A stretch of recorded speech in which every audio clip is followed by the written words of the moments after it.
अस्सलाम वालेकुम दोस्तों, इनसाइड पे मौजूद फखर में कुछ आमदेद। इमरान खान को एक और खौफ लाहक हो गया जनाब। एक तो इमरान खान देख डर मुकदे नहीं पाए। आसिफ अली जरदारी एक ऐसा डरावना ख्वाब बन चुके हैं इमरान खान साहब के लिए कि इमरान खान साहब की नींदें हराम कर दी हैं इस एक नाम ने। और वजह बड़ी सिंपल है। आसिफ अली जरदारी साहब चूंकि सियासत के मैदान के एक ऐसे खिलाड़ी हैं जो वो कहते हैं ना, सियासत के हवाले से बड़ा एक मशहूर मकूला कि सियासत नामुमकिनात को मुमकिनात में बदलने के हुनर का नाम है। और आसिफ अली जरदारी साहब को चूंकि ये हुनर आता है और इस हुनर के लिए वो जो मशहूर हैं कि वो हर एक के साथ ताल्लुकात को बड़ा बना के रखते हैं। और मेरा ये ख्याल है कि ताल्लुकात की नौयत जो इस वक्त आसिफ अली जरदारी साहब की पाकिस्तान की मौजूदा इस्टेब्लिशमेंट के साथ डेवलप हो रही है, ये इमरान खान की नींदें उड़ाने के लिए बहुत ही काफ़ी है। और शायद यही वजह है कि इमरान खान साहब ने इस वक्त आसिफ अली जरदारी को अपना टारगेट नंबर 1 करार दे दिया। बल्कि ना सिर्फ करार दे दिया बल्कि उनके ऊपर अपने कत्ल की साजिश करने का इल्ज़ाम भी आयद कर दिया। इमरान खान साहब ने आज फिर कौम से एक तवील खिताब किया जिसके अंदर हस्बे आदत उन्होंने माजी के गलत मलत पुट्ठे सिद्धे ऊंचे नीचे पता नहीं कौन कौन से हवाले दिए जिनका हकायक के साथ दूर दूर से कोई ताल्लुक नहीं था। लेकिन हर वो बात उन्होंने आधी सच और आधे झूठ को इस तरह मिक्स करके मिलाया कि जनाब वो उनके लिए एक चूंचू का मुरब्बा साबित हो गया। अलबत्ता उनकी तरफ से एक बात जो बड़ी क्लैरिटी के साथ की गई है वो ये है कि आसिफ अली जरदारी साहब उनको कत्ल करने का मंसूबा बना रहे हैं और दहशतगर्दों के लिए दहशतगर्दों के एक ग्रुप से उन्होंने रब्ता कर लिया है। दहशतगर्दों के ग्रुप को उन्होंने जो पहली किस्त है पैसों की वो अदा कर दी है। और साथ इस इल्ज़ाम के अंदर मज़ीद वज़न डालने के लिए उन्होंने पाकिस्तान की सबसे इंपॉर्टेंट खुफिया एजेंसी यानी इंटर सर्विसेज इंटेलिजेंस यानी ISI के ऊपर भी इल्ज़ाम रख दिया कि जनाब आसिफ अली जरदारी साहब जो है वो फाइनेंसर हैं, मास्टरमाइंड जो है इसकी वो पाकिस्तान की टॉप स्पाई एजेंसी है। और दहशतगर्दों के एक ग्रुप को इस बात पर आमादा कर लिया गया है, उन्होंने सुपारी देती गई है कि इमरान खान को कत्ल करें। अब आप खुद मुझे ये बताएं कि जनाब अगर वाकईतन ये बात दुरुस्त है फिर तो इमरान खान साहब को ज़मीन के 7 पर्दों में ज़मीन की 7 तहों में चले जाना चाहिए। उनको तो फिर बदी गाला या ज़मान पार्क के बुलेट प्रूफ शीशों से खिड़कियों से बाहर नहीं निकलना चाहिए उनको तो। बल्कि अगर मैं ये कहूं कि उनको तो अब जो लोगों के साथ वो इंटरेक्शन करते हैं मिलते हैं वो भी बुलेट प्रूफ शीशों के अंदर करनी चाहिए। तब भी इमरान खान साहब की जान को अगर उनकी ये बात दुरुस्त है तो फिर वाकईतन संगीन तरीन खतरात हैं। लेकिन अफसोस क्या किया जाए, इमरान खान साहब की ज़हनी सलाहियत और उनकी फैसला साजी की अहलियत के ऊपर अब हमें इन्ना लिल्लाहि व इन्ना इलैहि राजिऊन पढ़ ही लेना चाहिए। क्योंकि अगर इमरान खान शेख रशीद से लाइन लेकर अगर इमरान खान शेख रशीद से मशवरा करके या वो बयानिया जो अब इमरान खान साहब बनाना चाहते हैं वो असल में शेख रशीद का बयानिया हो या शेख रशीद की तरफ से की जाने वाली रहनुमाई हो तो इसका मतलब ये है कि इमरान खान साहब के इर्द गिर्द जो लोग बैठते हैं या पाकिस्तान तहरीक इंसाफ की टॉप टीयर लीडरशिप में कोई ऐसा जवान नहीं है, कोई ऐसा साहिब बसीरत शख्सियत मौजूद नहीं है जो इमरान खान साहब को सही मशवरा दे दे। आप यकीनी तौर पर जानना चाहेंगे कैसे। अगर आपने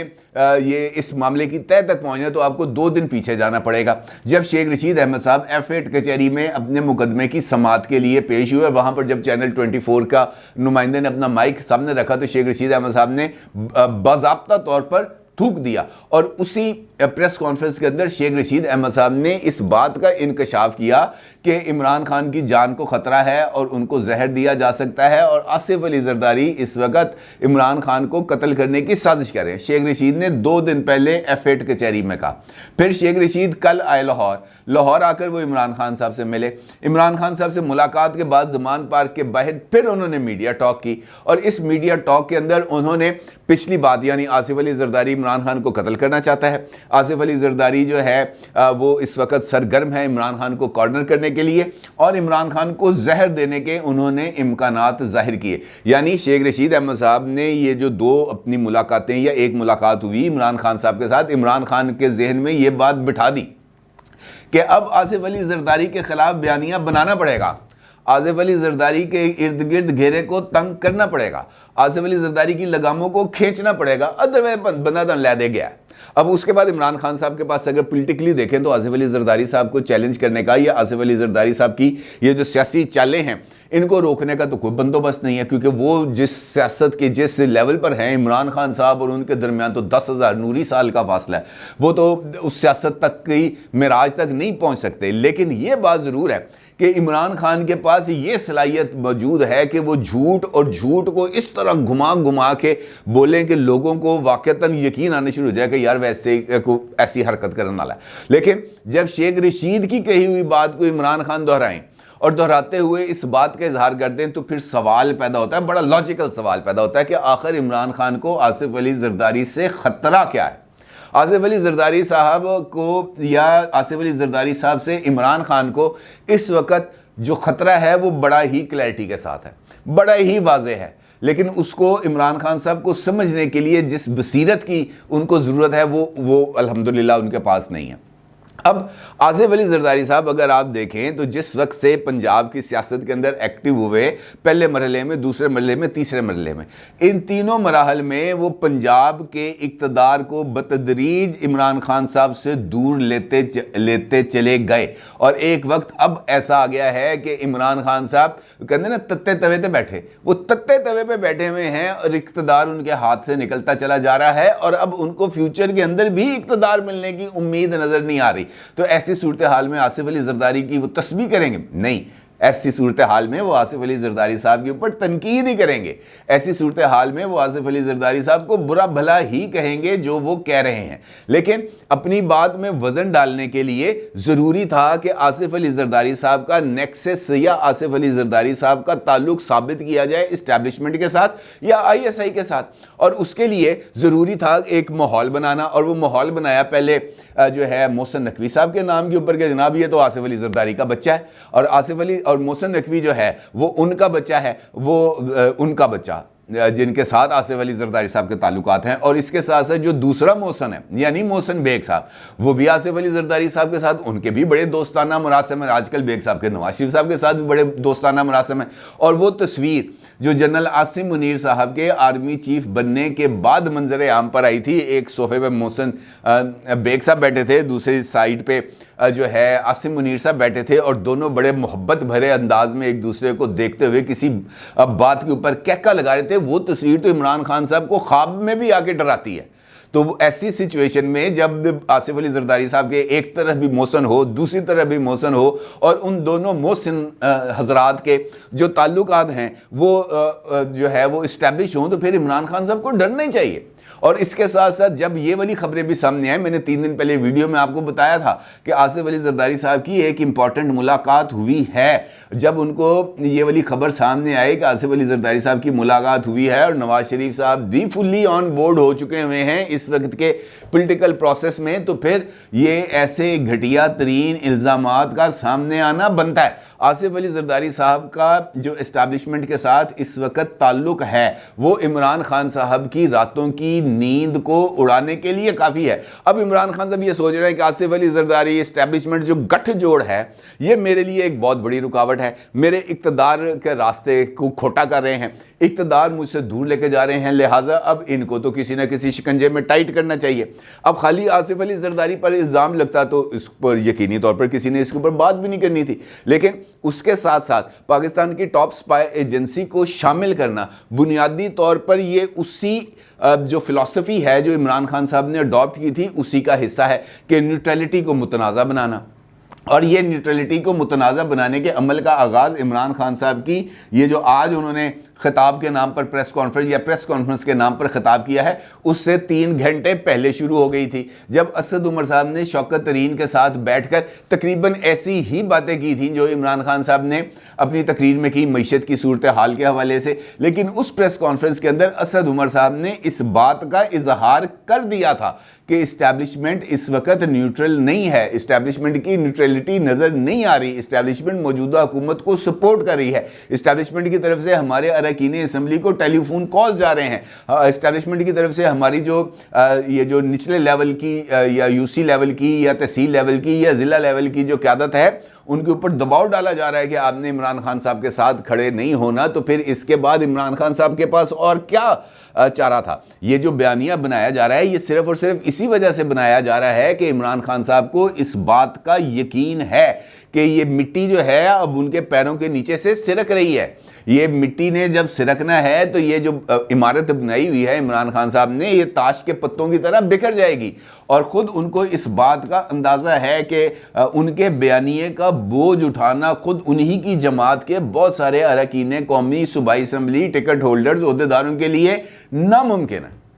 आउट ऑफ क्वेश्चन है कि ये तमाम लोग इमरान खान साहब के ऐसे बयानिए का बोझ उठाएं जिसके अंदर वो इस बात का इल्ज़ाम लगाएं कि मुझ पर कातिलाना हमला हुआ तो वो डीजीसी ने कराया, फिर डीजीसी का नाम रख दें डर्टी हैरी, और उसके बाद उससे पहले जनरल बाजवा साहब के लिए मुख्तलिफ अलकाबात को वो जो है वो इस्तेमाल करते रहें। तो इसका मतलब ये है कि इमरान खान साहब ने वही पुरानी कॉन्टीन्यूटी को बहाल कर दिया है, ये कहते हुए कि मुझ पर जानलेवा हमला किया जाएगा एक और उसके लिए उन्होंने कहा कि जनाब ये मेरी बात को आप आज के दिन में नोट कर लें। जिस तरीके से मैंने पहले 2 जलसों में इस बात का जिक्र किया था कि जनाब मुझ पर हमला होने वाला है, 4 लोगों ने बंद कमरे में साजिश की है, उन बंदों का मुझे पता चल गया है, मैंने एक वीडियो है उसको रिकॉर्ड कराया है, रिकॉर्ड कराकर मैंने बैरून मुल्क भिजवा दिया है, मुझे कुछ हुआ तो वो वीडियो रिलीज़ हो जाएगी। उसके बाद उन्होंने कहा नहीं, वो प्लान अपनी जगह पर था, एक नया प्लान बन गया है, एक मजहबी जुनूनी का मुझ पर हमला कराया जाएगा, क्योंकि इमरान खान साहब को पता था कि वो इस्लामिक टच देते हुए उस लेवल पर चले गए हैं जहां पर ये टच अब उनके लिए बहुत ज़्यादा नुकसानदेह हो सकता है। अंदाज़ा तो है बंदे को ना कि यार ये मैंने कुछ काफ़ी बोंगियाँ मरी हैं दीन के मामले को लेकर, तो पाकिस्तान के लोग यकीनी तौर पर दीन के मामले के ऊपर बहुत ही ज़्यादा सेंसिटिव हैं और ज़रा सी बात के ऊपर उनके मजहबी जज्बात भड़क जाते हैं। जब इमरान खान साहब अब बहुत सारी बातें करते हैं जलसों में जो मैं अब यहाँ पे दोहरा नहीं सकता, तो इसका मतलब ये है कि वो खुद उन्होंने उस आतिश को हवा दी और फिर उसी के ज़रिए अपने दामन को जलाने की कोशिश की। और फिर ऐसा एक वाक़या अगर हो जाता है तो फिर उसके अंदर डीजीसी शहबाज शरीफ और जो है राना सनाउल्लाह का वो नाम ले देते हैं। अब तीसरी फूंक मारी है चौधरी कह रहा हूँ, क्या नाम है, शेख रशीद ने कान में फूंक डाली कि भाई आसिफ जरदारी तन लैदे गया, आसिफ जरदारी ने तुमसे इक़्तिदार को दूर कर दिया है, और अगर आसिफ जरदारी साहब को इसी तरीके से खुल खेलने का मौका मिलता रहा तो इलेक्शंस को भूल जाओ। इलेक्शंस अगर हो भी गए तो तुम इलेक्शन लेने में हिस्सा लेने के लिए मौजूद ही नहीं होगे, या जेल में होगे या नाअहल होगे, क्योंकि ये दोनों मामलात भी चल रहे हैं ना। ये तो अदालतों ने फैसला करना है कि इमरान खान साहब ने किस दिन जेल जाना है और किस दिन 70 उन्होंने खुद कहा मुझ पर FIR हैं, किसी एक मुकदमे में ज़मानत कैंसिल हुई नहीं, इमरान खान साहब गए नहीं अंदर, और जिस दिन वो अंदर चले गए उसके बाद ये जब तक 70 मुकदमों में उनकी ज़मानतें जो है वो नहीं होंगी वो बाहर नहीं आएंगे। और फिर ये जो सरकार का शिकंजा है ये जब आ जाता है तो फिर ये 70 मुकदमे फिर 70 साल में नहीं ख़त्म होते, फिर ये बड़े लंबी गेम चलती है और उस वक्त तक चलती है जब तक हालात खुद जो है ऐसे ना बन जाएं जहां पर उनको जो है वो अपने एक एसेट को इस्तेमाल करने की ज़रूरत पड़ जाए। खैर, इस सिचुएशन के अंदर ये जो पट्टी पढ़ाई गई इमरान खान साहब को, उसकी वजह बड़ी सिंपल है कि अंदाज़ा हो रहा है कि इस वक्त आसिफ अली जरदारी वो शख्सियत है जो हुकूमत और इस्टेब्लिशमेंट के दरमियान पुल का काम कर रही है, राब्ता कार का काम कर रही है, जमानत कार का काम कर रही है, दोनों तरफ में तवाज़ुन को बरकरार रखने का काम कर रही है। और इसके साथ साथ पंजाब के अंदर जो सेटअप बन रहा है, जो चीज़ें सामने आ रही हैं, उससे इमरान खान को इस बात का बड़ी वाज़े अंदाज में उसको अंदाज़ा हो रहा है कि यार ये काम मेरे बस का नहीं है। अब अगर ये जो नीचे से तंजीमें निकल जाती हैं जिसके लिए जहांगीर तरीन, चौधरी सरवर, बहुत सारे लोग एक्टिव हैं इस वक्त, ये इमरान खान साहब के पैरों के नीचे से ना ये कंबल खींचने के लिए, ये कालीन खींचने के लिए, और वो जो हाथ उन्होंने काफ़ी जगहों पर डाल दिए हैं। ये जनूबी पंजाब से आने वाले चंद दिनों में ऐसा खौफनाक झटका मिलने वाला है इमरान खान को कि तोते उड़ जाएंगे।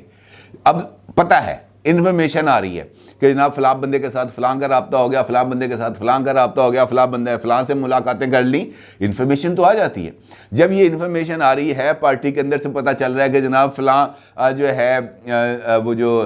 यूसी नाज़म है या यूसी ओहदेदार है, प्रेसिडेंट है, उसने दे दिया, फ़लाँ तहसील नाज़म ने दे दिया, फ़लाँ जो है इस्तीफ़े आ रहे हैं, तो उसके बाद फिर इसकी ब्लेम गेम तो करनी है ना। इमरान खान साहब की सियासत ब्लेम गेम से आगे तो बढ़ती नहीं है, और ये जो ताज़ा तरीन ब्लेम गेम है, इसका मकसद वही है, वेरी सिंपल, कि इस्टेब्लिशमेंट पर दबाव डाला जाए।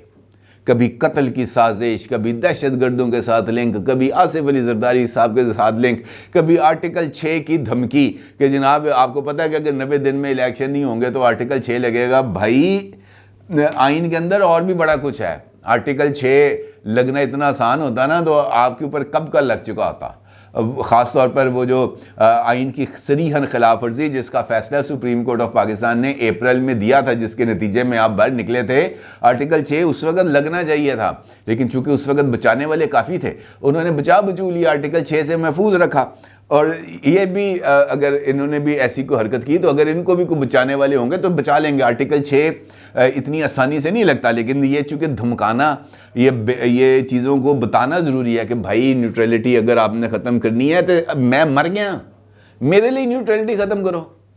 मुझे इक़्तिदार में लेके आए, सारा कुछ करूँगा, जिस तरह आप कहेंगे करूँगा। लेकिन अब वो आरिफ अलवी साहब वाली बात कि यकीन करने के लिए कोई तैयार नहीं, हत्ता कि पाकिस्तान के अवाम भी नहीं, जिसका सबूत ख़ुद पाकिस्तान तहरीके इंसाफ का वो ऑफिशियल यूट्यूब चैनल है जिसने इमरान खान साहब की तकरीर को बराह रास्त नशर किया, और 40 मिनट की तकरीर के दौरान सिर्फ 3300 लोग थे जो इमरान खान साहब की इस तकरीर को यूट्यूब पर देख रहे थे। इसका मतलब ये है कि ये जो गुब्बारा है इसमें से हवा अब निकलना शुरू हो गई है। अब जिस दिन इमरान खान साहब ने कहा ना कि 2 हफ्ते बाद मैं सड़कों पर आऊँगा, तो 2 हफ्ते बाद जब वो आएंगे उन्हें पता चल जाएगा कि जनाब किस पा बिक दी है। अब गेम उस तरीके से नहीं, अब खेल उस तरीके से नहीं चलेगा जिस तरीके से इमरान खान माजी में चलाते रहे हैं। अपनी राय का ज़रूर इज़हार कीजिएगा। आपका बहुत शुक्रिया। अल्लाह हाफ़िज़।